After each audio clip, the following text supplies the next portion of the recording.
खजाने में आपका स्वागत है। आज कारगिल विजय दिवस है और 1999 में पाकिस्तान ने कारगिल की चोटियों पर कब्जा किया था और फिर भारतीय सेना ने उन चोटियों को पाकिस्तानी कब्जे से छुड़ाने के लिए एक युद्ध लड़ा जिसे आप कारगिल युद्ध के नाम से जानते हैं।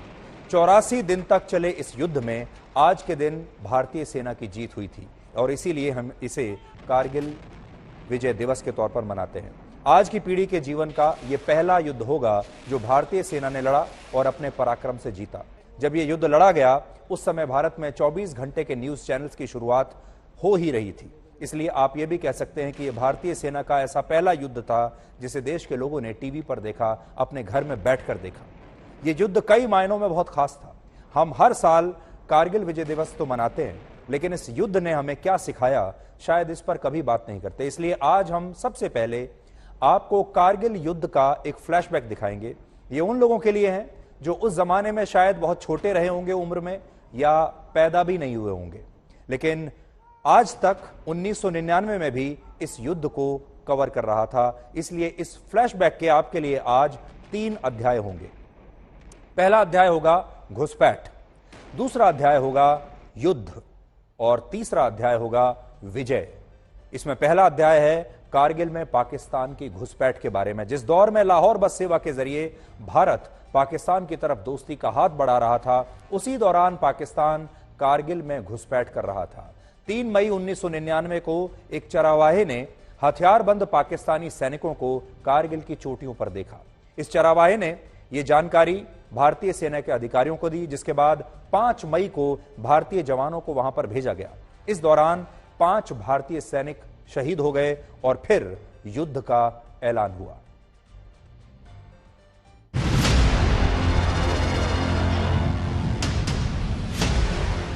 मैं दोस्ती का पैगाम लेकर पाकिस्तान गया था, मगर उन्होंने हमारे साथ विश्वासघात किया, दोस्ती की आड़ में हमला किया। हमें इसका जवाब देना है, हम देंगे। देश की रक्षा के लिए हम हर कीमत चुकाएंगे। शांति की स्थापना के लिए हम किसी भी हद तक जाने को तैयार हैं।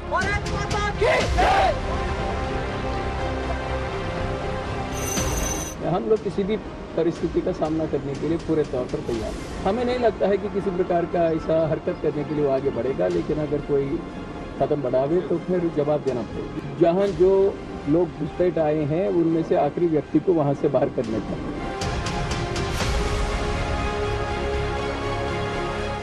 The response to this military challenge from Pakistan will be given as we deem militarily appropriate.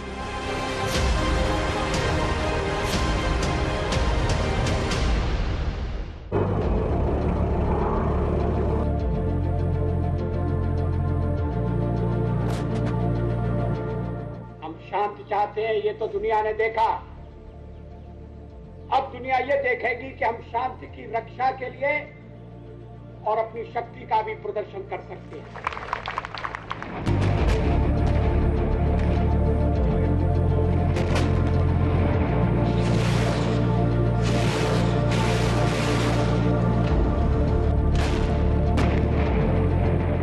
ये लड़ाई अभी चलेगी और इस लड़ाई को जीतने के लिए हमें प्रयास करना है।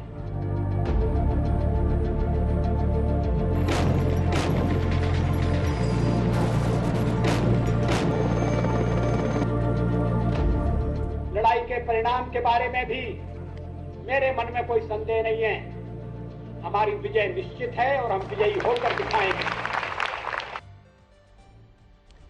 आज से 23 साल पुरानी कहानी है। आपको फिल्मों की कहानियां तो अक्सर याद रहती हैं, आपको फिल्मों के किरदार भी अक्सर याद रहते हैं, लेकिन हम चाहते हैं कि आपको अपने देश की असली कहानियां भी याद हों, अपने सैनिकों की जो शौर्य गाथाएं हैं वो भी आपको वैसे ही याद हों।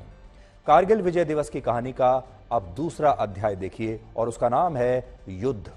भारतीय सेना ने पाकिस्तान की इस घुसपैठ का जवाब ऑपरेशन विजय से दिया। ये जो पूरा युद्ध हुआ, इस ऑपरेशन का नाम रखा गया ऑपरेशन विजय।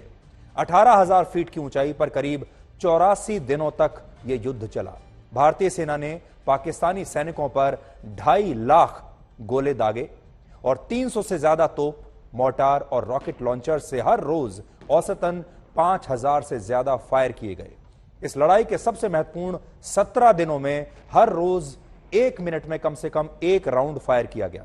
कारगिल युद्ध की एक सबसे बड़ी चुनौती यह थी कि दुश्मन ऊंचे पहाड़ों पर बैठा हुआ था और हमारे जो सैनिक थे वो नीचे थे, और ऐसे दुश्मनों पर वार करने के लिए बोफोर्स तोप सबसे बड़ा हथियार साबित हुई।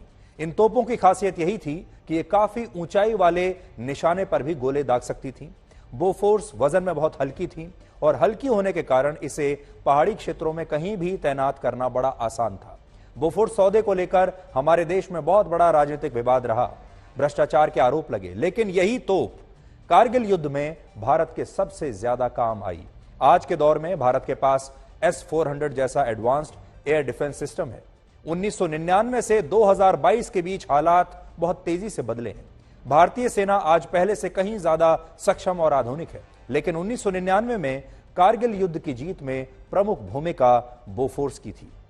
99 में 26 मई से हमारे देश की वायुसेना ने भी इसका मोर्चा संभाला और वायुसेना भी इस हमले में शामिल हो गई और जवाबी कार्रवाई करते हुए हमारी वायुसेना ने हवाई हमले शुरू किए।